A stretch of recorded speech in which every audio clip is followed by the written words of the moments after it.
Welcome everyone. I hope you're doing well today. We will be continuing with Magical Warrior Diamond Heart, Chapter 3.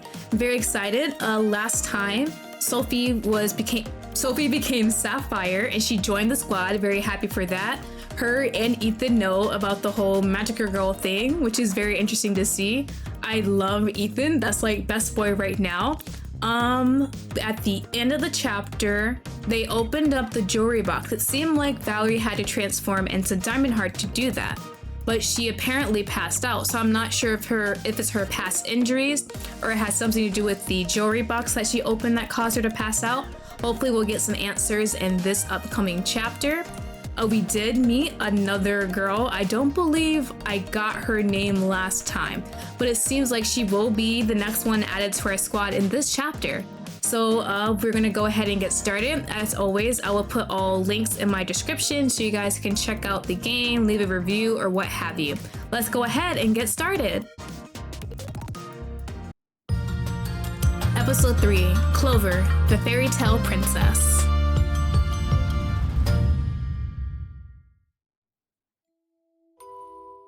Alright, so Valerie did pass out last time. Oh, it's under Rosalie's pove? Boo. Ugh. Diana leans next to the princess and grins. Rise and shine. Diana! Sorry. It's getting late. We better get you back home. The king and queen must be so worried. Oh, well... I'm fine. After all, I have you to protect me. The princess clings to her nice arms. She looks up at her and smiles lovingly, making Diana's entire body stiffen up like a statue. That's not... In any case, she gently shakes the princess off and puts a professional distance between them. We have to get you back to your room. You have a history lesson to attend to. Huh? That was today? Yes, and after that, you have decorum. Oh my. Gosh, Diana, how long have I been asleep? Well... About 4 hours. 4 hours? Why didn't you wake me up? She pokes the princess's cheek playfully and laughs. You look so sweet and peaceful. To be honest, I couldn't bring myself to disturb you. Princess Rosalie jumps back in surprise. That's not... Diana, don't tease me like that. Who said I was teasing you? What? I'm not really... I'm not anything special. I'm clumsy, I can't do anything right, and my magic abilities are so weak I can't even fly. I'm not all that refined or ladylike. I have no charisma. There is no way I could lead this country. I can't do anything right. I know what they all say about me. I'm an utter failure of a princess. Diana strokes the princess's head gently. I care about you. They don't know you like I do, princess. You're wonderful. She brushes Diana's hand away and turns. You don't have to lie to me, Diana. Huh? I'm not. I really do believe that from the bottom of my heart. You're clever, creative, and kind-hearted. Not to mention you're just as beautiful on the outside. I'm truly proud to call myself your knight, Princess Rosalia. Diana. Even if the entire world was against you, I will always stand by your side. I'll protect you. I'll always protect you, Princess Rosalia. Oh, that hurts knowing what happened. Valerie, stop clinging to me. Let me go. Oh, it looks like she's all right after she passed out. I opened my eyes to a very disheveled Diana. Huh? What happened? You passed out. Huh? How long was I asleep? Well... About 2 hours. Ethan and Sophie are staring at the, Diana scratches her head with her little paw and makes a face. The photo frame? They're watching it in the living room. They were worried about you. She turns away from me and mumbles. Me too. A little. Anyways, don't you think you should get more rest? I'm fine. It passed, don't worry. Are you sure? Don't worry about me. I had a great rest and now I feel totally energized. Valerie! Val, are you sure it's okay to be up? You guys worry too much. I'm fine. I had a nice nap and now I'm roaring to go. You should go back and get some rest, Val. That's what I said. She insists that she's fine though. I feel like she needs to rest too because we don't really know why she passed out. Was it because she opened that jewelry box? Was it because she transformed so much in one day? I am fine. Sophie puts her face uncomfortably close to mine and stares intensely. I see. Well, she doesn't have a fever, and she looks rather healthy. Are you going to be all right? But you did get hurt in the fight yesterday. Are you sure you're feeling all right? Oh, she did get mad hurt too. Does this hurt? She starts poking and prodding at my face and sighs. No. Cut it out, Sophie. That tickles. Well, we do have enhanced physical capabilities. It only makes sense that you recover faster than expected. See? Come on! Anyways, I'm tired of being indoors. I want to go outside now. Huh? Are you okay with this? Well... Knowing Val, she won't take no for an answer and will probably go off on her own anyways. We might as well keep her company, right? Besides, some fresh air might do her good. Let's go. I don't stop for a single moment before practically flying down the stairs. I'm ready to go now. I hum a little song as I skip merrily beside my friends. I'm not sure why, but I feel unbelievably nice after that nap. Honestly, naps can do so much good for you. I guess she wasn't lying when she said she felt fine. Jeez. Unbelievable. I suddenly stop in my tracks and turn urgently to my friends. Hey, what are you going to get to eat? Burgers? Or how about tacos? Amazing! Oh, I heard that a new restaurant opened downtown with amazing cakes. Huh? Cake? But you live in a bakery. I eat that cake all the time though. Sometimes I like to eat other people's cakes. It's different, not just the recipes, but the feelings behind it. I'm not sure how to describe it, but you can totally feel the personality of the chef behind it. I sigh and shuffle my feet a little. Plus, Mama gets mad at me if I eat too much of the merchandise. Diana rolls her eyes and shrugs. Figures. Awesome. Sounds like a good idea to me. I like to stop off at the craft store while we're here. Alright, so we have an agreement. Yay! The four of us wait at the bus stop when I notice someone completely decked out from head to toe in lolita. Ooh, Cute! that's the girl from last time. Huh? Valerie? Amazing. Whoa.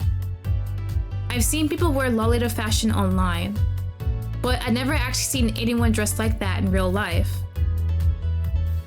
She absolutely stunning, like a living porcelain doll. And the way she carries herself is totally different from the rest of us. She seems to be poised and refined. She must be a real elegant, upper-class lady. She seems really familiar though. Hello? What is it? Why are you staring at me like that? She has a really cute French accent too. Oh, hell yeah. Huh?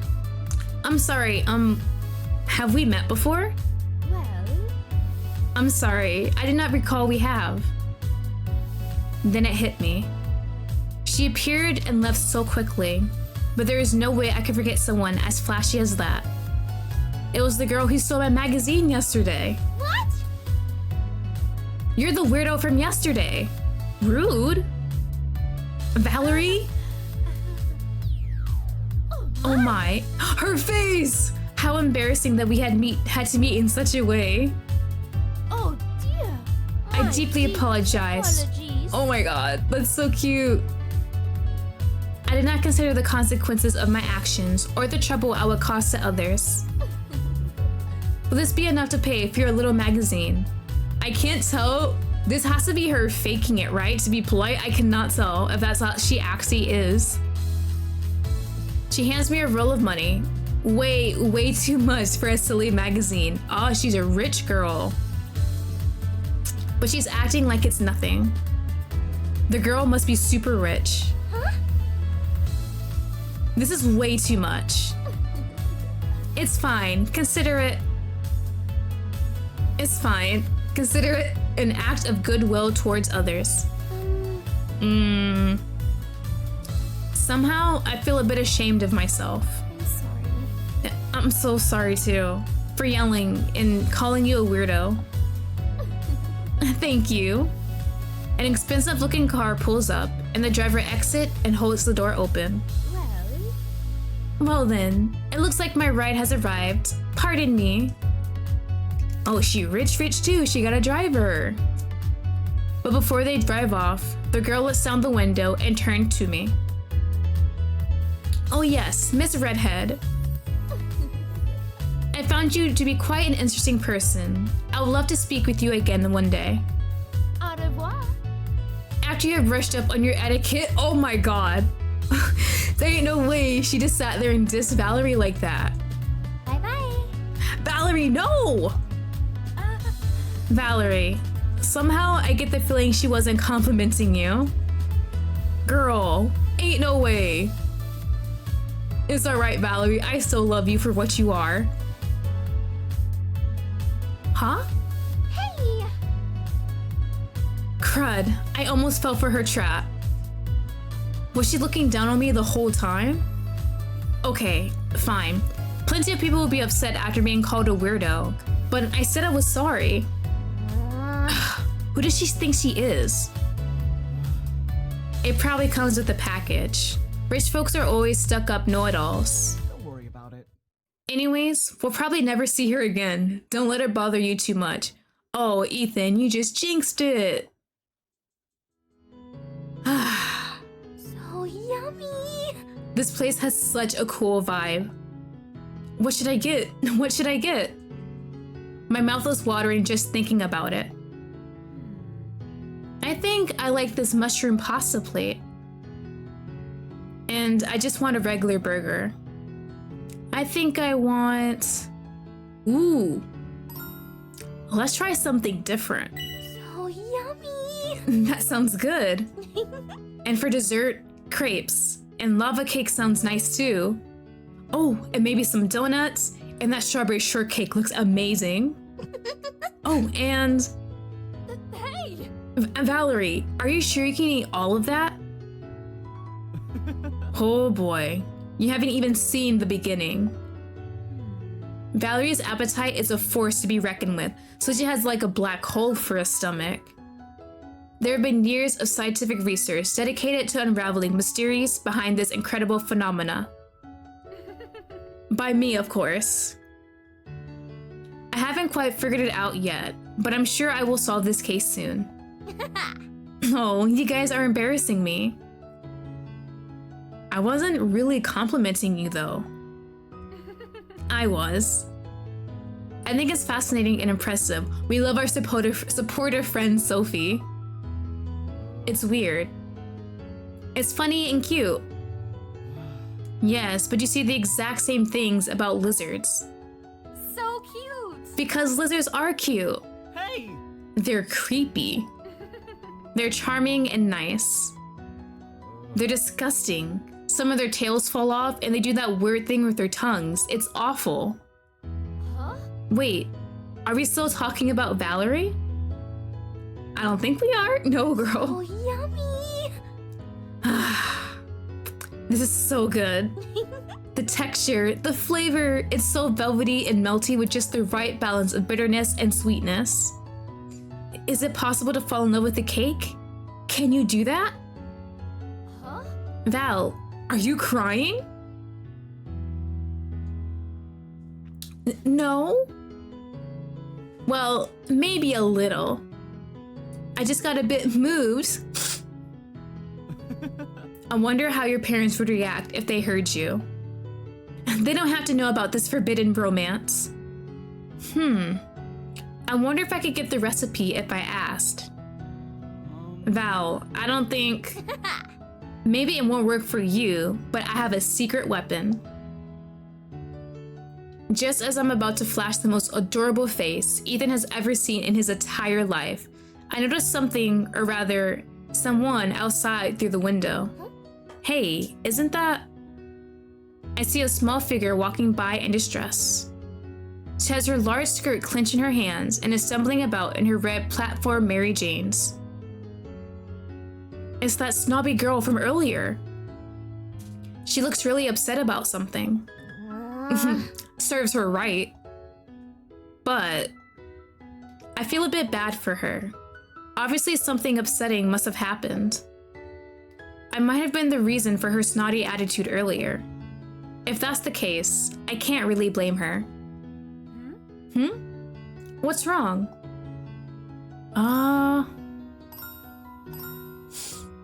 I need to interact with her more. I gotta know more about her personality. I wrap up a piece of cake and go out the door. Huh? Wait, Valerie? Valerie! Don't worry. I'll be right back, okay? Hey! Oh, it's you again. Her voice is barely audible. She quickly wipes her eyes and regains her composure. She looks like she was crying over something. Are you okay? She looks away without saying a word. Maybe she doesn't want to talk about it with me. I did call her a weirdo after all. But I can't bring myself to leave her alone. Want to share some cake with me? Budding friendship? Oh my! This is really good. Isn't it? I got it from the cafe down the street. We should go there together sometime. I never caught your name, did I? My name is Valerie. It's nice to meet you. My name is Clover. It's a pleasure. Ooh, all right, she's been added to our contacts. I have not checked that out in a while also. We sit in silence for a while eating cake.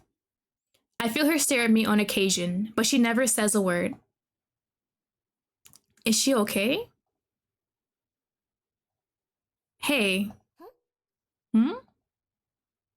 Well, how can I put this?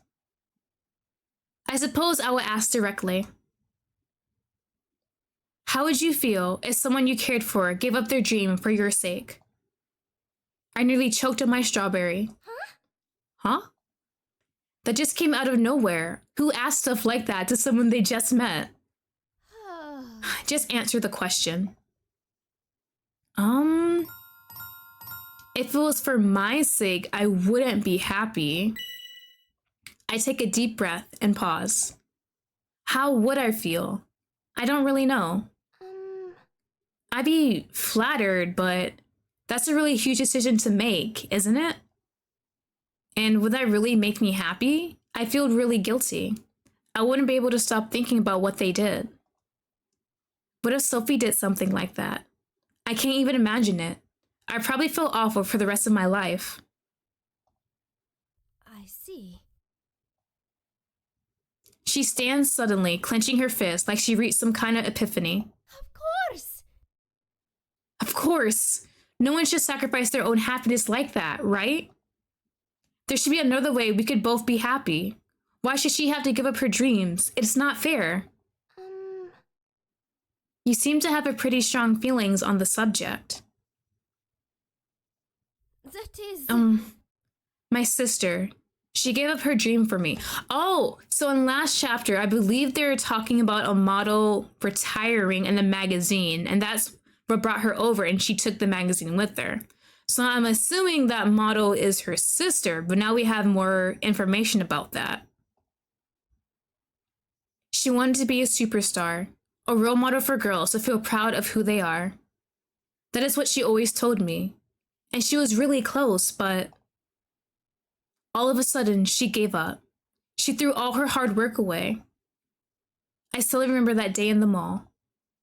Is it possible? Is your sister Lotus Vermilion? Well... Yes, that is correct. I quickly smack my hands over my mouth before I start screaming or something. If Lotus is her sister, that would mean sitting right beside me is a member of the world famous Vermilion family. I feel a bit starstruck and dizzy. She was once a supermodel, but not anymore. Now she's the future CEO of Vermilion Corporations. Nobody discussed this with me, you know? The first I ever heard of it was from that stupid magazine. I hardly ever watch television, and my servants insist they know nothing. She has not been home all month, so I couldn't ask her myself. I finally lost my patience and went to talk to her today.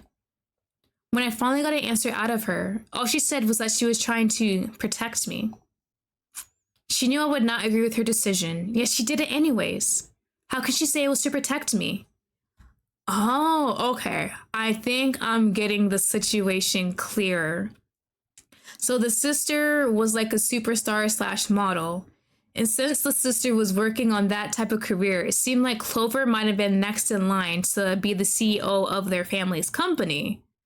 But because the sister didn't want that type of job for Clover, I'm not sure what Clover wants to do in the future at this moment.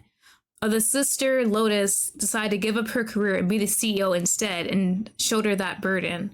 Okay, but it seems like Clover doesn't accept that reasoning. This is not what I wanted. I did not want any of this. Interesting. Ooh. What a lovely despair in your heart. Who are you? Hey there. My name is Onyx. Onyx. Sorry, but I'll be taking that heart jewel of yours. Clover's body begins to levitate as Onyx tries to extract something from her chest. Her face twists in pain and agony. She clutches her chest as it's trying to hold her very soul inside. Oh, ain't no way already. She poured out her heart to us and this happens to her. Clover! Damn it. Why is this heart jewel so difficult to take out? Onyx releases Clover, dropping her as if he just dropped a piece of trash on the ground. He shrugs and scans the area. Despite the obvious pain, she rises to her feet. I run over to her and help her in case she topples over. Clover? A tall, beautiful woman runs towards us, calling out for Clover. Is that Lotus? Hello, ma'am. I see. That one will do just fine. Damn, the timing, the coincidence. Huh? Before she can even react to the situation, the process begins again. Onyx levitates the woman's body, forcing something from inside her. This time, however, the process goes much more smoothly. She struggles very little before passing out, leaving Onyx the perfect opportunity to finish the job. Lotus, so that is the sister. A small heart-shaped gemstone is torn from her chest. The color is faint and it glows sadly, as if crying out for help. The life has completely drained from her face, and her body is encased in crystal. Clover scrambles to her crystal prison. She claws and punches the crystal, desperate to free her. Lotus! Lotus! Onyx pulls out a frightening, beautiful black gem and laughs madly. May the darkness in your heart grow wild. Nightmare! The woman's face twists and contorts painfully as the nightmares form from her heart jewel. A horrible sharp pain shoots through my skull and I feel a sour sensation rising up my throat. Lotus, what did you do to her?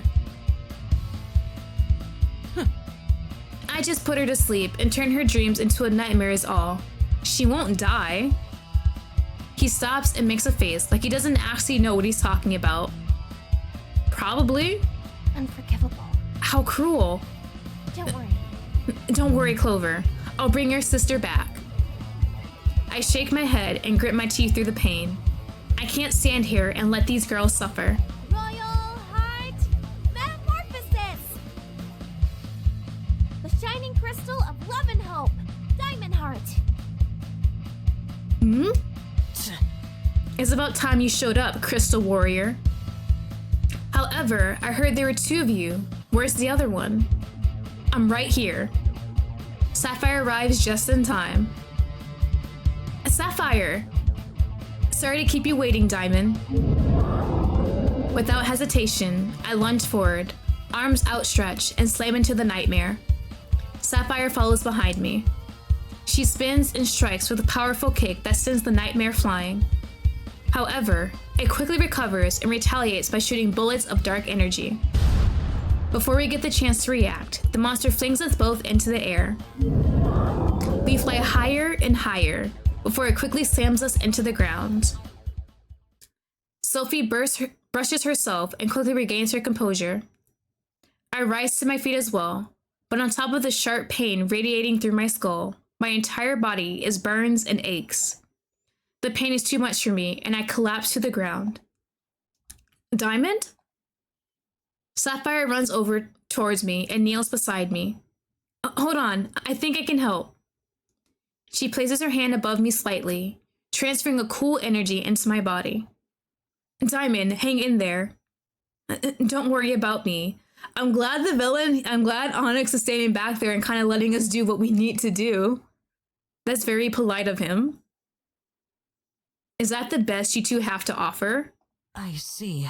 How boring. I figured since you two gave Opal so much trouble, this would be a bit more interesting. I guess I was mistaken. Nightmare, finish them off. No! Why are you doing this? Don't you think you've already done enough? This doesn't concern you. Clover, run away. No. No, I will not leave.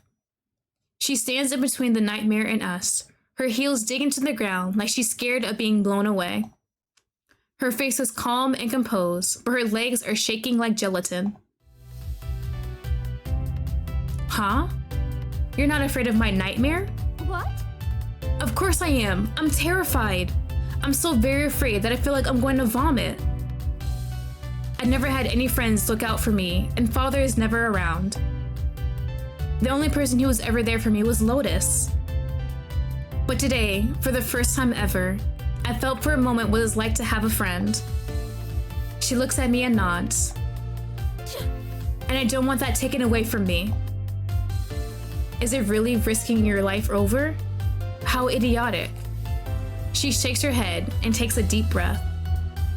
No, I have no intention of sacrificing myself. One person does not need to suffer in order to protect those they care for the sake of that happiness. I won't give up without a fight. A familiar light emits from her chest, and a new miracle link appears. What the? What is this unpleasant light? No way. That girl is... This is... I see. She grabs the miracle link without hesitation, as if she has done this 100 times before. Crystal Heart Revolution! This shining crystal of fantasy and starlight. Amethyst Heart! Let's go! We got Amethyst joining the squad! We're 3 people now! Happiness is something that must be shared with everyone. Lotus, wait for me. I'll make sure to bring you back. Another one? Maybe this one will be more of a challenge. Go, Nightmare!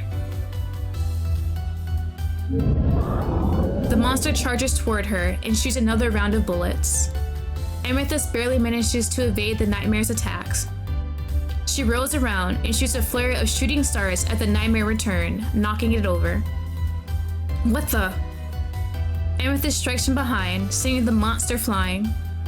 She then leaps in the air higher and higher until she's barely visible, flying higher than the Nightmare itself. She launches herself toward it and delivers a powerful kick. She looks like a star, like a meteor falling toward the earth.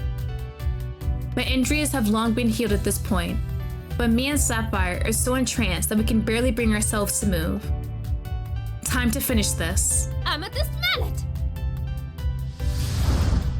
She raises her hand to the sky, summoning an oversized hammer weapon. Amethyst starlight explosion!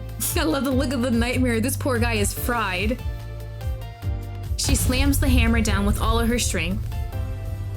The ground beneath cracks from the sheer power of her attack, and I nearly lose my balance. Dozens of tiny stars shoot up from the ground and surround the nightmare. The monster is encased in the starlight prison, exploding in a cosmic light shout. The nightmare dissolves away, and all the damage that was done vanishes. Interesting. He doesn't even seem fazed by what happened.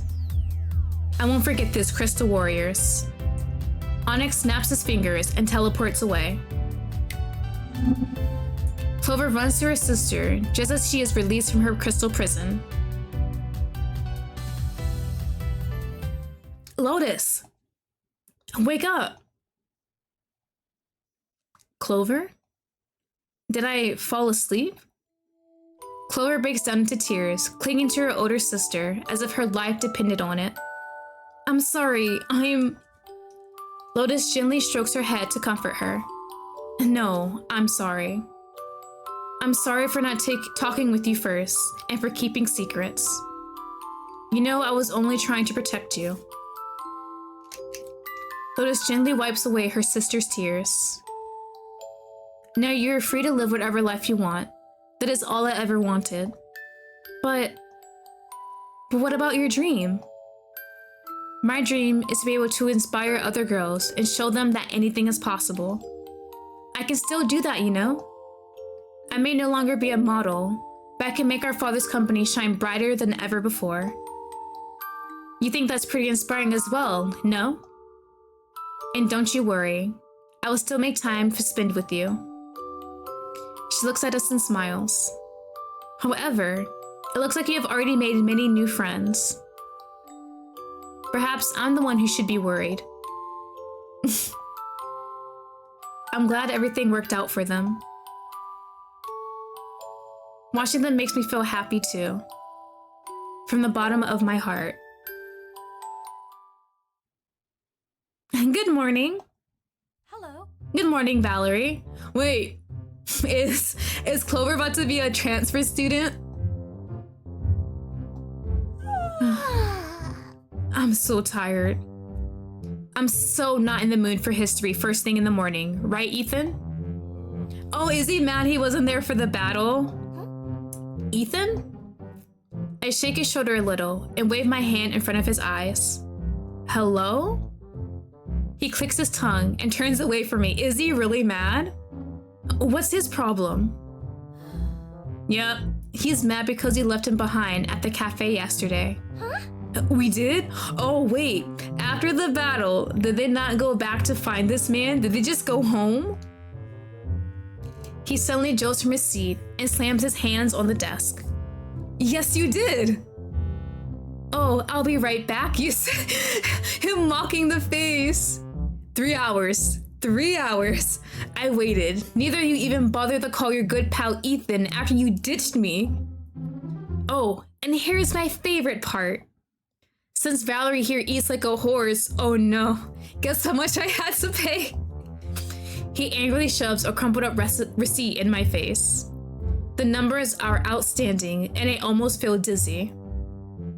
Oh, we gotta apologize. I'm so sorry, Ethan. I'll pay for your next, 10 meals. Crud. I should have called him or something. No! I'm so sorry. Really, I am. There is a nightmare and... I put out a crumbled ball of cash from my bag and handed it to him. I have no idea how much it was, but it should be more than enough to pay for lunch. Here, take it all. Take my lunch too. Wait, don't take my lunch. But do take the money. I don't want your filthy money. He smacks the money away. He's mad. He's not even taking money as compensation. Only to immediately get on his knees and pick it right back up. Never mind. He's still got some sense in him. He can be awfully dramatic sometimes, but I really do owe him for making him pay for lunch. All right, settle down, guys. The teacher walks in as usual. Watch, it has to be a transfer student, right? However, someone completely unexpected enters right behind her. Ain't no way! Episode 4. That's how it is! No way. Alright, that was episode 3. Amethyst has officially joined the squad. And 100%, the way it ended the cliffhanger, there's no shot! That was gonna be like the cliche anime thing where the new transfer student walks in and then the main character's like, huh? And then it ends like that. But I guess not. But it's 100% has to be Amethyst, right? Like there's no other person as far as I know. So it seems like the next person added to the squad right here. I'm very excited to see that. I like how quick everyone is being added to the squad. Really enjoy that. I'm actually really enjoying how quick these episodes are. It definitely feels very episodic, like an actual Magical Girl anime. It definitely is kind of high paced and things move very fast, which I adore. So thank you everyone for stopping by. I hope you enjoyed my playthrough. As always, I will include all relevant links in my description for you guys to check out yourself. Definitely play the demo for yourself. Don't forget to like, subscribe, leave a comment if you enjoy my content and want to see more. I definitely have lots and lots of content planned for the future. And I hope you guys all have a wonderful day. Bye!